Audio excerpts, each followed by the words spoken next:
Bismillahirrahmanirrahim. This is Murtaza Guide from the platform of IQ School of Finance and welcome to the another summary lecture of consolidation. आज की इस video lecture में हम acquisition of subsidy से pertaining जो possible scenario से जो possible cases create किए जा सकते हैं, हम कोशिश करेंगे कि हर उस पॉसिबल सिनेरियो को कवर करें। देखिए, अगर एक इन्वेस्टर किसी इन्वेस्टिंग कंपनी के कंट्रोलिंग शेयर्स एक्वायर करता है, अगर एक पेरेंट कंपनी किसी सब्सिडी कंपनी को एक्वायर करती है, यानी कि एक्विजिशन ऑफ सब्सिडी हो रही है, एक्विजिशन ऑफ कंट्रोलिंग शेयर्स की बात हो रही है। तो अब इस एक्विजिशन ऑफ सब्सिडरी शेयर्स के केस में हमारे पास डिफरेंट सिनेरियोज हो सकता है। पहला सिनेरियो, सिंपल इन्वेस्टमेंट, यानी कि एक पेरेंट कंपनी किसी भी दिन रैंडमली एक सब्सिडरी कंपनी के मोर देन 50% शेयर्स एक ही साथ एक्वायर कर ले। एक कंपनी किसी और कंपनी के more than 50% shares, it can B 60%, 70%, 80% shares, even 100% shares एक दिन रैंडमली परचेज कर ले, तो उसे हम सिंपल एक्विजिशन या simple acquisition of subsidiary share कह रहे होंगे। अच्छा, ऐसा हो सकता है कि हमारे पास ये जो सब्सिडी क्रिएट हो रही है, यानी कि कंट्रोलिंग शेयर्स एक्वायर किए जा रहे हैं, ये सिंपल एक्विजिशन नहीं बल्कि बिट एंड पीसेस में हो रहा हो, यानी कि ये स्टेजेस की फॉर्म में हो रहा हो। कुछ कुछ शेयर्स एक्वायर करके फाइनली एक सब्सिडी कंपनी का कंट्रोल हासिल किया जा रहा हो। तो इसे हम कहते हैं basically business combination achieve in stages, या फिर स्टेप एक्विजिशन, या फिर इसे हम पीसमेल एक्विजिशन भी कह सकते हैं। Basically business combination achieved in stages हो गया, या स्टेप एक्विजिशन हो गया, या पीसमेल एक्विजिशन हो गया। इसमें क्या होगा, क्या एक इन्वेस्टर के पास किसी इन्वेस्टिंग कंपनी के कुछ शेयर्स ऑलरेडी हैं, और फिर सब्सिक्वेंटली हमने फर्दर शेयर्स एक्वायर करके उस इन्वेस्टिंग कंपनी को अपना सब्सिडरी बना दिया। अब इसमें फर्दर दो सिनेरियोज हो सकता है, सिंपल इन्वेस्टमेंट टू सब्सिडरी और associate investment to subsidiary. For example कि एक इन्वेस्टर के पास किसी इन्वेस्टिंग कंपनी के 10% शेयर्स है, यानी कि ये इन्वेस्टिंग कंपनी हमारी सिंपल इन्वेस्टमेंट है, और फिर हम इस इन्वेस्टिंग कंपनी के फर्दर किसी लेटर डेट पे, किसी लेटर स्टेज पे फर्दर 70% शेयर होल्डिंग एक्वायर करके अपनी टोटल शेयर होल्डिंग को 10% से 80% पे लेकर चले जाएं, तो ये सिंपल इन्वेस्टमेंट टू सब्सिडरी का कॉन्सेप्ट होगा। इसी तरह ऐसा हो सकता है कि इन्वेस्टर कंपनी के पास किसी इन्वेस्टिंग कंपनी के 30% शेयर्स हैं, यानी कि इन्वेस्टिंग कंपनी इन्वेस्टर की इन्वेस्टमेंट इन एसोसिएट है, और फिर किसी लेटर स्टेज पे इसी इन्वेस्टिंग कंपनी के फर्दर 50% शेयर्स एक्वायर करके हम इस इन्वेस्टमेंट को 30% से 80% पे लेकर चले जाए, तो ये कॉन्सेप्ट होगा invest from associate to subsidiary. अच्छा, ऐसा भी हो सकता है कि एक इन्वेस्टर के पास एक सब्सिडरी है, और सब्सिडी बनने के बाद आपने उसी सब्सिडी के फर्दर शेयर्स एक्वायर कर लिए। फॉर एग्जांपल, एक इन्वेस्टर के पास एक इन्वेस्टिंग कंपनी के 60% शेयर्स हैं, यानी कि इन्वेस्टर इन्वेस्टर के दरमियान पेरेंट और सब्सिडी का रिलेशनशिप है। किसी लेटर डेट पे, किसी लेटर स्टेज पे जाकर पेरेंट कंपनी इसी सब्सिडी कंपनी के फर्दर 20% शेयर्स एक्वायर करके अपनी शेयर होल्डिंग को 60% से 80% पे लेकर आ जाए, तो इसे हम further acquisition of subsidy share का नाम दे रहे होंगे। तो बेसिकली सब्सिडी शेयर्स के एक्विजिशन के जो मल्टीपल सिनेरियोस हो सकते हैं, जो कि आपसे एग्जाम में टेस्ट किए जा सकते हैं, उनको हम यहाँ पे बेसिकली डिस्कस कर रहे होंगे। It can be other simple acquisition, it can be other step acquisition. Step acquisition में दो बातें होंगी, from investment from simple investment to subsidiary, और from associate investment to subsidiary. और इसी तरह से further acquisition of subsidiary share हो सकता है, यानी कि एक सब्सिडरी बन जाने के बाद लेटर स्टेज पे आप उस सब्सिडरी के फर्दर न्यू शेयर्स एक्वायर कर लो। अब इन चारों सिनेरियोस में हमने किस तरह से कंसोलिडेटेड अकाउंट्स या किस तरह से कंसोलिडेटेड फाइनेंशियल स्टेटमेंट्स में चीजों को फॉलो करना है, उसके हवाले से डिस्कशन करते हैं। सबसे पहला सिनेरियो जो हमने एक्विजिशन ऑफ सब्सिडी में डिस्कस करना है वो है सिंपल एक्विजिशन। सिंपल एक्विजिशन का मतलब है कि अगर एक इन्वेस्टर किसी इन्वेस्टिंग कंपनी के कंट्रोलिंग शेयर्स, यानी कि मोर देन 50% शेयर्स किसी एक दिन रैंडमली एक्वायर कर ले, यानी किसी भी एक दिन पेरेंट कंपनी अगर सब्सिडी कंपनी के एक साथ कंट्रोलिंग शेयर्स एक्वायर कर लेती है, मोर देन 50% शेयर्स एक्वायर कर लेती है, तो हमारे पास सिंपल एक्विजिशन ऑफ सब्सिडी का कॉन्सेप्ट ट्रिगर हो रहा होगा। सिंपल एक्विजिशन ऑफ सब्सिडी के केस में और बाकी जितने सब्सिडी के एक्विजिशन के केसेस में डिस्कस करूंगा, इसमें सब्सिडी की नॉन कंट्रोलिंग इंटरेस्ट को किस तरह से मेजर करना है, सब्सिडी की गुडविल को किस तरह से मेजर करना है, इसके हवाले से एंटिटी के पास इसके हवाले से एंटिटी के पास बेसिकली चॉइस है, ऑप्शन है। एंटिटी चाहे पेरेंट कंपनी चाहे तो नॉन कंट्रोलिंग इंटरेस्ट को फेयर वैल्यू भी मेजर कर सकती है। पेरेंट कंपनी चाहे तो नॉन कंट्रोलिंग इंटरेस्ट को सब्सिडी के net assets at the date of acquisition की फेयर वैल्यू, सब्सिडी के नेट एसेट्स की फेयर वैल्यू का प्रोपोर्शनेट शेयर पे मेजर कर सकती है।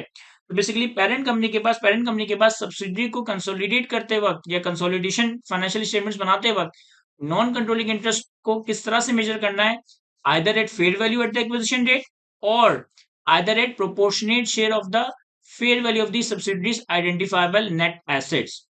अब अगर पेरेंट कंपनी सब्सिडरी की एनसीआई को फेयर वैल्यू पे मेजर करती है, तो इस केस में जो हमारे पास गुडविल वर्कआउट होगी ना, इस गुडविल को हम कहेंगे फुल गुडविल। इस गुडविल को हम कहेंगे फुल गुडविल। और अगर पेरेंट कंपनी सब्सिडरी कंपनी की नॉन कंट्रोलिंग इंटरेस्ट को फेयर वैल्यू पे नहीं बल्कि proportionate share of the net asset of subsidiary पे रिकॉर्ड करती है, तो अब हमारे पास जो गुडविल वर्कआउट होगी इसे हम कहेंगे पार्शियल गुडविल। सर दोनों ही केसेस में गुडविल किस तरह से कैलकुलेट होगी, एनसीआई किस तरह से कैलकुलेट होगी, इसको हम डिस्कस करेंगे। लेकिन अभी फिलहाल मैंने क्या डिस्कस किया है कि अगर एनसीआई फेयर वैल्यू पे है तो जो गुडविल वर्कआउट होगी वो फुल गुडविल है। अगर NCI proportionate share of the fair value of the identifiable asset of the subsidiary है तो गुडविल पार्शियल गुडविल है। अगर तो फुल गुडविल को रिकॉर्ड करने के बाद सब्सिक्वेंटली ईयर एंड पे या सब्सिक्वेंट ईयर्स में गुडविल की इंपेयरमेंट की नौबत आती है, यानी कि आपकी गुडविल इंपेयर हो जाती है, तो जो भी इसकी इंपेयरमेंट का बर्डन है वो आप पेरेंट में भी डिस्ट्रीब्यूट करेंगे एज वेल एज एनसीआई यानी कि नॉन कंट्रोलिंग इंटरेस्ट में भी डिस्ट्रीब्यूट करेंगे। अगर सब्सिक्वेंटली गुडविल की इंपेयरमेंट वर्कआउट होती है तो जो भी इंपेयरमेंट आएगी उसे आप पेरेंट और नॉन कंट्रोलिंग इंटरेस्ट की शेयर होल्डिंग के रेशियो में डिस्ट्रीब्यूट करके पेरेंट का हिस्सा कंसोलिडेटेड रिटेन अर्निंग्स में लेके चले जाओगे और एनसीआई का जो गुडविल की इंपेयरमेंट का बर्डन है वो अकॉर्डिंगली एनसीआई की वर्किंग में लेके चले जाओगे। लेकिन अगर हमने एनसीआई को proportionate share of the net assets of the subsidiary पे मेजर किया है तो जो गुडविल वर्कआउट होगी वो पार्शियल गुडविल है। इस केस में अगर गुडविल की इंपेयरमेंट की नौबत आती है, सब्सिक्वेंटली गुडविल इंपेयर हो जाती है, तो ये जो भी इंपेयरमेंट है ये सिर्फ और सिर्फ पेरेंट की इंपेयरमेंट है, एनसीआई को इस इंपेयरमेंट का बर्डन या पोर्शन एलोकेट नहीं होगा। जो भी इंपेयरमेंट है वो आपकी कंसोलिडेटेड रिटेन अर्निंग में जा रही होगी। अब हम बात करते हैं एनसीआई की मेजरमेंट की, अब हम बात करते हैं गुडविल को मेजर करने की। देखें, अगर तो NCI at the date of acquisition fair value पे मेजर की जा रही है, अगर तो नॉन कंट्रोलिंग इंटरेस्ट को हम फेयर वैल्यू पे मेजर कर रहे हैं, तो एग्जाम में या तो नॉन कंट्रोलिंग इंटरेस्ट एनसीआई की फेयर वैल्यू आपको डायरेक्टली गिवन होगी कि भाई हमारी सब्सिडरी की नॉन कंट्रोलिंग इंटरेस्ट की फेयर वैल्यू ये है, या फिर आपको सब्सिडरी कंपनी के शेयर प्राइस दी हुई हो, या फिर एक्विजिशन डेट पे सब्सिडरी कंपनी की मार्केट शेयर प्राइस दी हुई हो। तो आपने सिंपली करना क्या है कि जो भी सब्सिडरी कंपनी की मार्केट शेयर प्राइस है इसे आप मल्टीप्लाई करोगे एनसीआई के नंबर ऑफ शेयर्स है, तो आपके पास एनसीआई की फेयर वैल्यू आ जाएगी। एग्जाम में या तो हमें एनसीआई की फेयर वैल्यू डायरेक्टली गिवन होगी या फिर सब्सिडरी कंपनी की एक्विजिशन डेट पे मार्केट शेयर प्राइस गिवन होगी। तो आप एक्विजिशन डेट पे सब्सिडरी कंपनी की मार्केट शेयर प्राइस को एनसीआई के नंबर ऑफ शेयर से मल्टीप्लाई करोगे तो आपके पास एनसीआई की फेयर वैल्यू आ जाएगी। अब हम गुडविल कैसे कैलकुलेट करेंगे? सर सबसे पहले हम लेंगे fair value of consideration transferred, यानी कि पेरेंट कंपनी ने सब्सिडरी कंपनी की कंट्रोलिंग शेयर्स एक्वायर करने के लिए मोर देन 50% शेयर्स एक्वायर करने के लिए जो भी कंसिडरेशन पे की है उसकी फेयर वैल्यू। ये कंसिडरेशन मॉनेटरी कंसिडरेशन हो सकती है, ये कंसिडरेशन नॉन मॉनेटरी कंसिडरेशन हो सकती है in the form of land building plant and machinery etcetera. ये कंसिडरेशन कोई डेफर्ड कंसिडरेशन हो सकती है, ये कंसिडरेशन कोई कंटीजेंट कंसिडरेशन हो सकती है। तो जो भी हमारी टाइप्स ऑफ कंसिडरेशन है उन सारी कंसिडरेशन की हम फेयर वैल्यू डिटरमाइन करेंगे एक्विजिशन डेट पे। Fair value of consideration calculate करने के बाद हम इसमें ऐड करेंगे नॉन कंट्रोलिंग इंटरेस्ट की fair value. Sir non controlling interest की फेयर वैल्यू या तो गिवन होगी या फिर सब्सिडी के मार्केट शेयर प्राइस से हम एनसीआई की फेयर वैल्यू कैलकुलेट कर लेंगे। ये दोनों नंबर्स कैलकुलेट करने के बाद हमने सब्सिडरी कंपनी के एक्विजिशन डेट पे आइडेंटिफाइबल नेट एसेट्स की फेयर वैल्यू डिटरमाइन करनी है। ये दोनों नंबर्स कैलकुलेट करने के बाद fair value of consideration transfer और नॉन कंट्रोलिंग इंटरेस्ट की फेयर वैल्यू कैलकुलेट या डिटरमाइन करने के बाद हम सब्सिडरी कंपनी के एक्विजिशन डेट पे जितने भी नेट आइडेंटिफाइबल एसेट्स हैं उनकी फेयर वैल्यू उठाएंगे। अब ये फेयर वैल्यू हो सकता है गिवन हो या कुछ एडजस्टमेंट्स वगैरह अकॉर्डिंगली आप इसे कैलकुलेट कर लेंगे। इन दोनों नंबर से हम सब्सिडरी के नेट आइडेंटिफाइबल एसेट्स की फेयर वैल्यू को लेस करेंगे तो हमारे पास गुडविल या बार्गेन परचेज गेन आ जाएगा।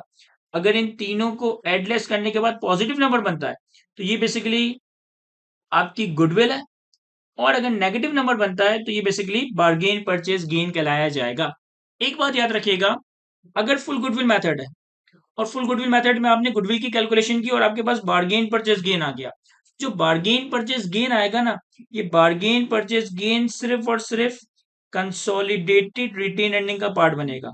ये बार्गेन परचेज गेन सिर्फ और सिर्फ कंसोलिडेटेड रिटेन अर्निंग का पार्ट बनेगा। बार्गेन परचेज गेन को आप एनसीआई में एलोकेट नहीं करोगे, फुल गुडविल मेथड हो या पार्शियल गुडविल मेथड हो। अगर बार्गेन परचेज गेन आ रहा है तो वो पेरेंट की कंसिडरेशन कम पे करने की वजह से आ रहा है, जो भी बार्गेन परचेज गेन होगा वो सिर्फ पेरेंट को एलोकेट होगा, यानी कि कंसोलिडेटेड रिटेनिंग का पार्ट बनेगा। अब बात करते हैं दूसरी साइड पे, अगर तो हमने इरादा किया है नॉन कंट्रोलिंग इंटरेस्ट को proportionate share of the fair value of the subsidy net asset पे मेजर करने का, तो इस केस में गुडविल या एनसीआई कैसे कैलकुलेट होगी? सर सबसे पहले आप लोगे fair value of consideration transferred, यानी कि पेरेंट कंपनी ने सब्सिडरी के कंट्रोलिंग शेयर्स एक्वायर करने के लिए जो भी कंसिडरेशन पे की है उसकी fair value at the acquisition date. फिर आपने सब्सिडरी के नेट आइडेंटिफाइबल एसेट्स की फेयर वैल्यू डिटरमाइन करनी है एट द एक्विजिशन डेट। आपने सब्सिडरी कंपनी के नेट आइडेंटिफाइबल एसेट्स की फेयर वैल्यू डिटरमाइन करनी है at the acquisition date. Again सवाल में डायरेक्टली गिवन हो सकती है, कुछ एडजस्टमेंट्स वगैरह गिवन हो सकती है। नेट आइडेंटिफाइबल एसेट्स की फेयर वैल्यू कैलकुलेट करने के बाद जो भी एनसीआई की शेयर होल्डिंग परसेंटेज है, जो भी एनसीआई की शेयर होल्डिंग परसेंटेज है, अब fair value of the net identifiable assets पे एनसीआई की परसेंटेज अप्लाई करोगे तो आपके पास एनसीआई का नंबर आ जाएगा। That is at proportionate share of the fair value of the subsidiary net identifiable asset. इन दोनों नंबर्स को वर्कआउट करने के बाद हम सब्सिडरी के नेट आइडेंटिफाइबल एसेट्स की फेयर वैल्यू माइनस करेंगे तो हमारे पास अगर पॉजिटिव नंबर बनता है तो ये गुडविल है, अगर नेगेटिव नंबर बनता है तो ये बार्गेन परचेज गेन है। इस केस में जो गुडविल है वो पार्शियल गुडविल है, और अगर बार्गेन परचेज गेन आता है तो ये बार्गेन परचेज गेन भी अकॉर्डिंगली आपकी कंसोलिडेटेड रिटेन अर्निंग्स का पार्ट बन जाएगा। तो जितनी भी तरह से हम सब्सिडरी को एक्वायर करें, अभी तो हम सिंपल एक्विजिशन देख रहे हैं, उसके बाद हम स्टेप एक्विजिशन भी देखेंगे। नॉन कंट्रोलिंग इंटरेस्ट और गुडविल को कैलकुलेट करने के दो तरीके हैं, या तो फुल गुडविल मेथड या partial goodwill method. Full goodwill method के केस में एनसीआई फेयर वैल्यू पे होगा, पार्शियल गुडविल मेथड के केस में NCI proportionate share of net identifiable asset of subsidiary at the acquisition date पे मेजर हो रहा होगा। दोनों ही केसेस में जब आप सब्सिडरी को कंसोलिडेट करोगे, यानी कि सब्सिडरी के एसेट, लायबिलिटी, गुडविल, एनसीआई को अपनी कंसोलिडेटेड बैलेंस शीट पे लेकर आओगे, एक्विजिशन डेट पे जनरल एंट्री क्या बनेगी? सर हमने जो भी गुडविल वर्कआउट की है, इस गुडविल को हम डेबिट कर रहे होंगे।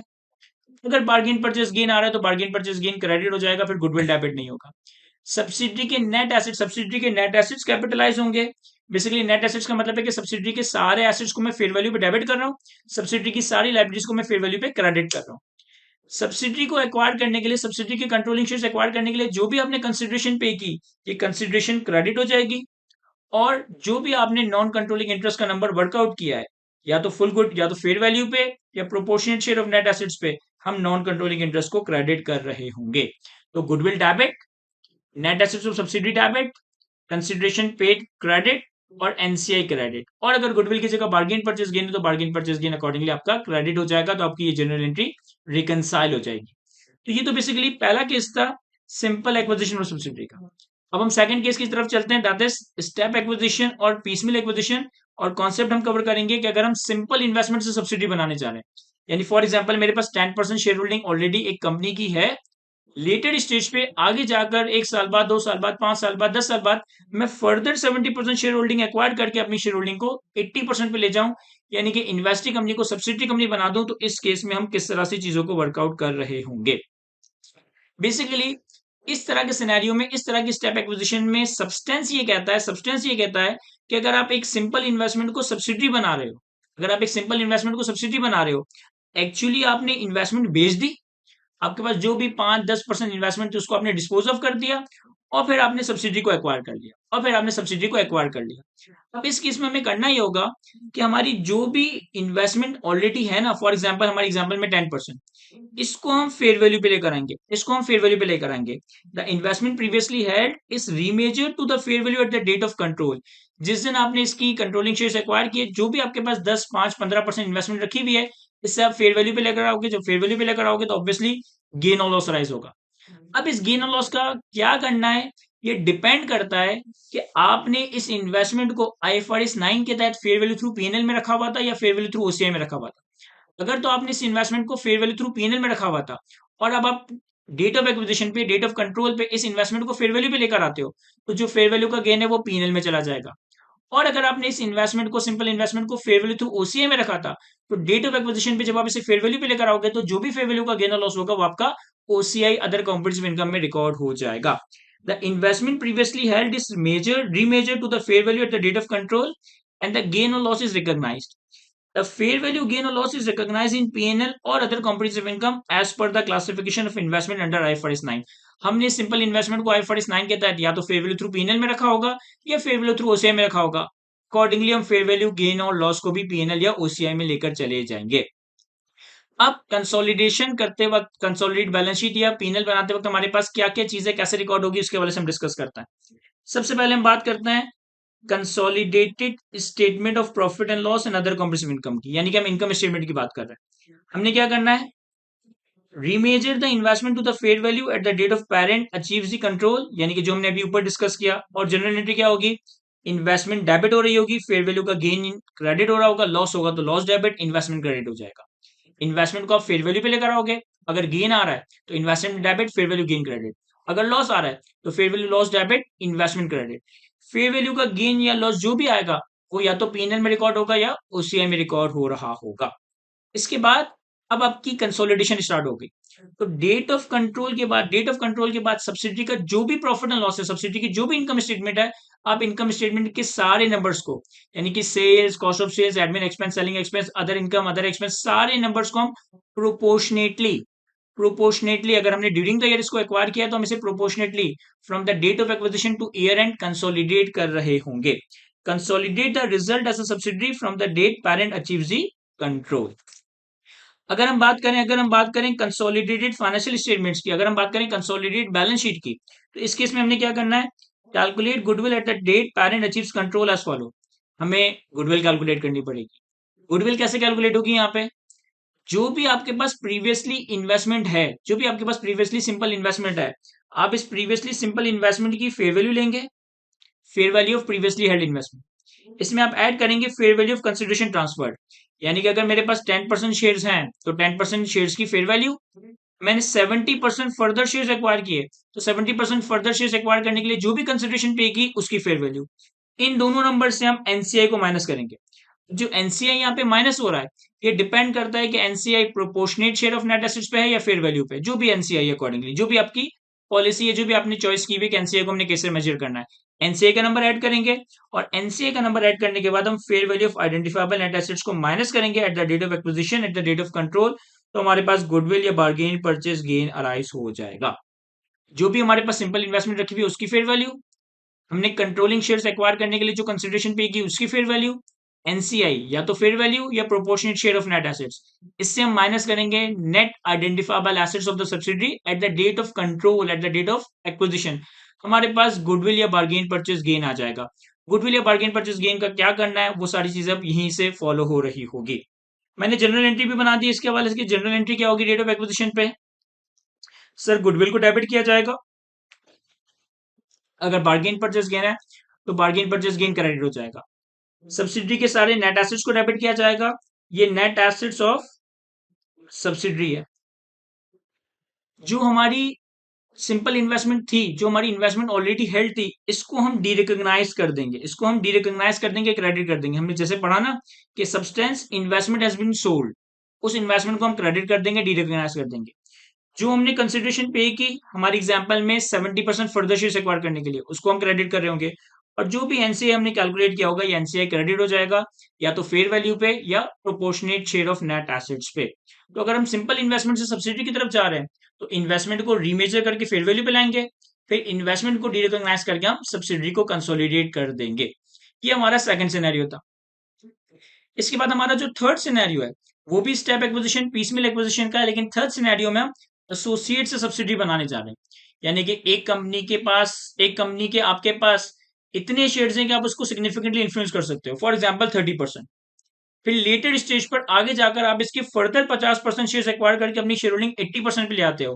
तो ये स्टेप एक्विजिशन है और अब हम एसोसिएट से सब्सिडी की तरफ मूव हो रहे हैं।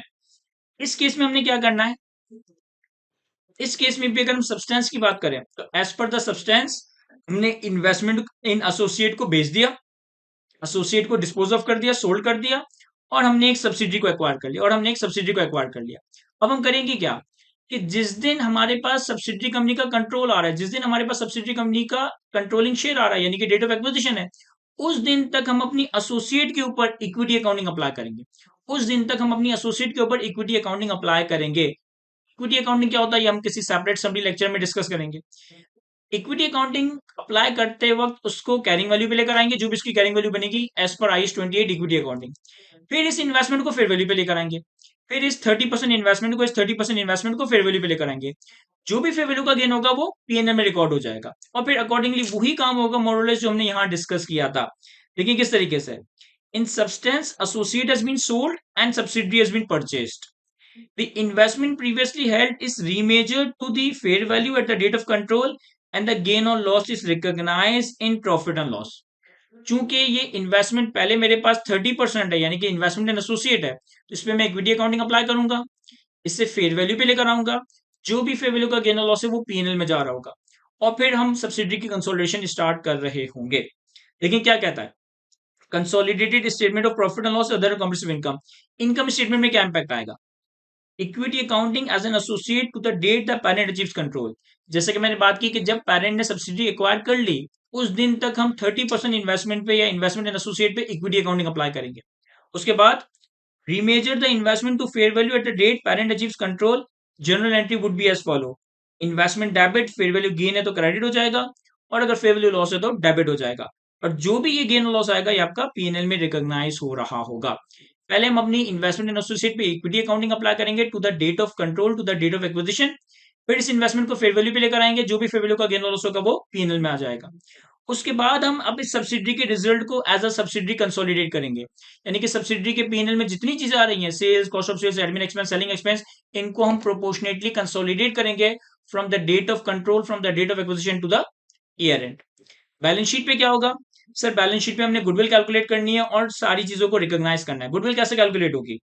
Fair value of the investment previously held, यानी कि जो 30% इन्वेस्टमेंट है जिसको हम फेयर वैल्यू पे लेकर आए, उसकी हम फेयर वैल्यू लेंगे। इसमें ऐड करेंगे fair value of consideration transferred. अगर हमारे एग्जांपल में मैं 30% से 80% पे जा रहा हूं, यानी कि मैं 50% शेयर होल्डिंग फर्दर एक्वायर कर रहा हूं। 50% शेयर होल्डिंग एक्वायर करने के लिए जो मैंने कंसिडरेशन पे की, फिर एनसीआई का नंबर ऐड करूंगा। अब एनसीआई या तो फेयर वैल्यू पे होगा या proportionate share of net assets पे होगा, और फिर हम fair value of identifiable net asset of subsidiary at the date of acquisition at the date of control minus करेंगे, हमारे पास गुडविल या बार्गेन परचेज गेन आ जाएगा। गुडविल बार्गेन परचेज गेन का क्या करना है, हम ऑलरेडी यहाँ डिस्कस कर चुके हैं। सर एंट्री क्या बनेगी इन चीजों को रिकॉर्ड करने की? सिंपली सब्सिडी की गुडविल डेबिट हो रही होगी, अगर बार्गेन परचेज गेन है तो बार्गेन परचेज गेन क्रेडिट हो जाएगा। सब्सिडी के सारे एसेट्स और लायबिलिटीज कैपिटलाइज होंगे, यानी कि नेट एसेट्स डेबिट हो रहे होंगे। जो हमारी इन्वेस्टमेंट इन एसोसिएट थी, जो हमारी इन्वेस्टमेंट इन एसोसिएट थी जिसको हम फेयर वैल्यू पे लेकर आए थे, चूंकि ये बेच दी गई, अब इस इन्वेस्टमेंट को हम डिस्पोज ऑफ कर देंगे, क्रेडिट कर देंगे, डी रिकॉग्नाइज कर देंगे। जो भी इन्वेस्टमेंट इन एसोसिएट आपके पास थी जिसको आप फेयर वैल्यू पे लेकर आ गए थे, आप इसे डी रिकॉग्नाइज कर दोगे, क्रेडिट कर दो। जो भी आपने कंसिडरेशन पे की फर्दर 50% शेयर्स एक्वायर करने के लिए और सब्सिडी बनाने के लिए, fair value of consideration transfer credit हो जाएगा। और जो भी आपने एनसीआई का नंबर कैलकुलेट किया, ये एनसीआई क्रेडिट हो जाएगा। या तो एनसीआई फेयर वैल्यू पे होगा या NCI proportionate share of net asset पे होगा। तो ये हमारा तीसरा सिनेरियो था। अब हम आते हैं अपने लास्ट सिनेरियो पे, दैट इज फर्दर एक्विजिशन, यानी कि पेरेंट के पास एक सब्सिडरी है और सब्सिक्वेंटली 1 साल बाद, 2 साल बाद, 10 साल बाद, किसी भी रैंडमली दिन आपने इसी सब्सिडरी के मजीद शेयर्स एक्वायर कर ली। अब इस केस में देखिए क्या होगा। फॉर एग्जाम्पल कि हम फर्दर एक्विजिशन का केस डिस्कस कर रहे हैं, आपके पास एक इन्वेस्टी कंपनी की, सब्सिडी कंपनी की 60% शेयर्स हैं और आप फर्दर 20% शेयर्स एक्वायर करके 80% पे जा रहे हो। तो इस चीज को समझिएगा। देखें, जब आपके पास ऑलरेडी इसके 60% शेयर्स है ना, उस वक्त एनसीआई कितना होगा? 40%। आप अपनी शेयर होल्डिंग 60% से बढ़ाकर 80% पे ला रहे हो, यानी कि 20% फर्दर एक्वायर कर रहे हो। तो एनसीआई 20% से कम होकर 20% पे, 40% से कम होकर 20% पे आ जाएगा। जब आप अपनी शेयर होल्डिंग 60 से बढ़ाकर 80 करोगे तो ऑब्वियसली एनसीआई 40 से कम होकर 20% पे आ रहा होगा। इस केस में सब्सटेंस ये कहता है कि आपने कोई सब्सिडी एक्वायर नहीं की, कोई सब्सिडी डिस्पोज ऑफ नहीं की। बेसिकली अगर आपने सब्सिडी के शेयर्स इंक्रीज किए हैं तो आपने वो शेयर्स एनसीआई से ही बाय किए होंगे, और वो शेयर्स आपने एनसीआई से ही बाय किए होंगे, तो ये इक्विटी ओनर्स के दरमियान ट्रांजेक्शन है, जो कि इक्विटी में ही रिफ्लेक्ट हो रही होगी, पीएनएल में रिफ्लेक्ट नहीं होगी। In substance there has been no acquisition because the entity, यानी कि investee, is still the subsidiary. पहले भी ये सब्सिडरी थी, अब भी ये सब्सिडरी थी। Instead this is transaction between the group share holders. Parent के शेयर होल्डर्स ने नॉन कंट्रोलिंग इंटरेस्ट से 20% शेयर्स एक्वायर कर लिए। The parent is buying shares from the non controlling interest. अब इस केस में आपने ऑब्वियसली कंसोलिडेशन तो करनी है, क्योंकि पहले भी सब्सिडी थी, अभी सब्सिडी है। लेकिन जो आप पेरेंट और एनसीआई का शेयर ऑफ प्रॉफिट या शेयर ऑफ लॉस कैलकुलेट करते हो, उसमें आपको देखभाल से कैलकुलेशन करनी है। और जब आप ये अपनी शेयर होल्डिंग 60% से 80% पे लाओगे तो आपका एनसीआई भी प्रोपोर्शनली डिक्रीज होगा। इसको भी हमने मैनेज करना है। देखें किस तरह से। Consolidated statement of profit and loss and other comprehensive income, जो हमारी कंसोलिडेटेड स्टेटमेंट ऑफ पीएनएल या इनकम स्टेटमेंट बनेगी, इसमें हम क्या करेंगे? कंसोलिडेट है subsidiary in full for the whole period. ये पहले भी सब्सिडरी थी, अब भी सब्सिडरी है, तो कंसोलिडेशन पीएनएल की तो 100% ही होगी। Share of NCI before and after further acquisition would be based on the original NCI percentage यानी कि 40% and the revised NCI percentage यानी कि 20% एज फॉलो। किस तरह से देखिएगा, NCI at acquisition when control is achieve, जब आपने इसे सबसे पहली बार सब्सिडी बनाया होगा ना, जब आपने इसके 60% शेयर होल्डिंग कैलकुलेट की होगी, तो आपने एनसीआई का 40% पोर्शन कैलकुलेट किया होगा। फिर share of NCI in the post acquisition reserve to the date of further acquisition as per the original NCI. अब आप इसकी फर्दर एक्विजिशन कर रहे हो 20% की, तो इस दिन तक का सब्सिडी का जितना भी शेयर ऑफ प्रॉफिट है, इस दिन तक का सब्सिडी का जितना भी शेयर ऑफ प्रॉफिट है, वो एनसीआई को ओरिजिनल परसेंटेज के हिसाब से मिलेगा, यानी कि 40% के हिसाब से मिलेगा। ये नंबर एड ऑन करने के बाद या लेस करने के बाद अगर लॉस है, तो हमारे पास एनसीआई का नंबर आ जाएगा at the date of further acquisition. ये हमारे पास एनसीआई एट फर्दर एक्विजिशन आती है। अब चूंकि आप अपनी शेयर होल्डिंग 80 से 60 से 80 पे ला रहे हो, 20% फर्दर एक्वायर कर रहे हो, एनसीआई 40 से कम होकर 20 पे जा रहा है, यानी कि एनसीआई 20% से कम हो रहा है, तो हमने एनसीआई को प्रोपोर्शनेटली डिक्रीज करना है। एनसीआई को बेसिकली प्रोपोर्शनली डिक्रीज कैसे करेंगे कि जो भी ये नंबर आपने कैलकुलेट किया है एनसीआई का फर्दर एक्विजिशन के डेट पे, इसको हम डिवाइड करेंगे एनसीआई के ओरिजिनल परसेंटेज, इसको हम मल्टीप्लाई करेंगे जितना परसेंट शेयर हमने एक्वायर किया है, यानी कि जो भी ये नंबर बन रहा है, जो भी ये नंबर हमारा बन रहा है फर्दर एक्विजिशन पे एनसीआई का, इसको हम मल्टीप्लाई करेंगे। सर एनसीआई की ओरिजिनल परसेंटेज कितनी है हमारी एग्जांपल में 40%, तो डिवाइड कर देंगे 40% से, और हमने कितना एक्वायर किया है, सर हमने एक्वायर किया है 20%, तो इसको मल्टीप्लाई कर देंगे 20%। जो भी एनसीआई का नंबर है at the date of further acquisition divided by NCI की परसेंटेज ओरिजिनल मल्टीप्लाई बाय जितने फर्दर परसेंटेज आपने शेयर्स एक्वायर किए हैं, हमारे पास एनसीआई का नंबर प्रोपोर्शनेटली रिड्यूस हो जाएगा। अब इस दिन के बाद सब्सिडी की जो भी पोस्ट एक्विजिशन प्रॉफिट या लॉस होंगे, सब्सिडी के जो भी पोस्ट एक्विजिशन रिजर्व्स वगैरह होंगे, अब ये जो एनसीआई को एलोकेट होंगे, ये ओरिजिनल परसेंटेज पे नहीं बल्कि रिवाइज परसेंटेज पे होंगे। Share of NCI in post acquisition reserve from the further acquisition to the year end as per the revised NCI, यानी कि फर्दर एक्विजिशन करने के बाद सब्सिडी का जो भी प्रॉफिट एंड लॉस होगा, सब्सिडी का जो भी पोस्ट एक्विजिशन अर्निंग्स होंगी, उसको हम एनसीआई की न्यू परसेंटेज के हिसाब से कैलकुलेट करेंगे, तो हमारे पास NCI at year end calculate हो जाएगा। सर कोई इंपैक्ट इस केस में पीएनएल में नहीं जाएगा। बेसिकली आप कोई सब्सिडी एक्वायर या डिस्पोज ऑफ नहीं कर रहे, ये कंपनी पहले भी आपकी सब्सिडी थी, अब भी आपकी सब्सिडी है। पेरेंट के शेयर होल्डर एनसीआई के शेयर होल्डर से शेयर्स एक्वायर कर रहे हैं, तो ये ट्रांजेक्शन बिटवीन इक्विटी ओनर्स है। पीएनएल में कुछ भी रिकॉर्ड नहीं होगा, अर्निंग्स में सॉरी इक्विटी में रिटेन अर्निंग्स में डायरेक्टली हम इसकी एडजस्टमेंट पार कर देंगे और इसे statement of changes in equity में दिखा देंगे।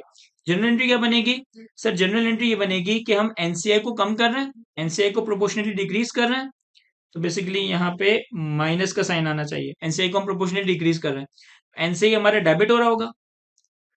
इस 20% फर्दर शेयर्स को एक्वायर करने के लिए जो भी आपने कंसिडरेशन पे की, ये क्रेडिट हो जाएगी। जो भी बैलेंसिंग आ रहा है, ये बैलेंसिंग डेबिट भी हो सकता है, ये बैलेंसिंग क्रेडिट भी हो सकता है, ये आपकी इक्विटी में चला जाएगा, ये आपकी कंसोलिडेटेड रिटेन अर्निंग में चला जाएगा। इसे पीएनएल में पार्ट मत कर दीजिएगा, ये इक्विटी में जाएगा, या तो डायरेक्टली रिटेन अर्निंग में पार्ट कर दीजिएगा, ग्रुप रिजर्व में पार्ट कर दीजिएगा। अगर आपसे सवाल में statement of changes in equity मांगी है, तो इसे हम statement of changes in equity में दिखा देंगे, पीएनएल में नहीं दिखाएंगे। This is adjustment to equity posted to the parent column in the consolidated retained earnings working. हम इसे रिटेन अर्निंग्स की वर्किंग में दिखा रहे होंगे, statement in changes in equity में दिखा रहे होंगे, चाहे बैलेंसिंग डेबिट है या क्रेडिट है, ये पीएनएल का गेन और लॉस नहीं है। तो यहां तक हमने एक्विजिशन से पर्टेनिंग आई गेस के सारे सिनेरियो को समराइज में डिस्कस किया है। ये सारी बातें मैं आपको अच्छे से एक्सप्लेन कर सका हूं, मैं उम्मीद करता हूं कि मैं आपको अच्छे से एक्सप्लेन कर सका हूं। आज की इस वीडियो को यहीं तक रखता है। Thank you, Allah Hafiz.